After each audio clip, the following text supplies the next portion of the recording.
నువ్వు వెళ్ళు, నేను సాయంకాలం మాట్లాడతాను. హలో గోపి. హాయ్ సరళ. అరే ఏమిటి పళ్ళు పొలాలు? నేను ఇంకా పేషెంట్ అనుకుంటున్నాను. ఏమిటి ఈవేళ మనం డిశ్చార్జ్ చేసేస్తున్నా? ఎందుకు మళ్ళీ రౌడీలతో గొడవపడి దెబ్బలు తిన్నారికా? కాదు, ఈ అమ్మాయితో గొడవ పడి.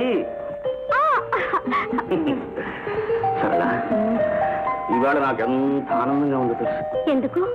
ఎందుకేమిటి, ఈ రోజు కోసం ఈ నాళ్ళు ఎదురు చూశాను. ఇక రంగారావు మన చేతుల్లో చిక్కాడనమాట. చాలండి, ఎప్పుడు చూసినా మీకు ఆ కూలీకూరలు గొడవే. ఇదిగో హాస్పిటల్ నుంచి డిశ్చార్జ్ అయ్యాక 4 రోజుల పాటు మీరు కదలకుండా కూర్చోవాలి. ఎక్కడ? నాతో కూర్చోండి. నీతో? నిన్ను ఎదురుగా పెట్టుకుని కదలకుండా కూర్చోటం ఎట్లా? మన వల్ల కాదు.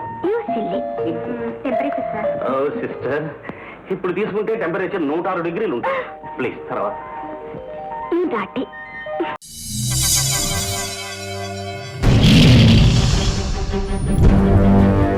ఒకడొచ్చి నేను పులి అంటే కింద పైన మూసుకొని కూర్చోవాలి.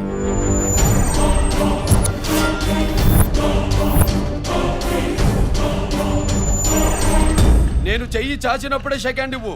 చనువిచ్చాడు కదా అని చక్కెరెక్కాలని చూస్తే చుట్టాను చూడటానికి కూడా స్కెల్టన్ మిగలదు.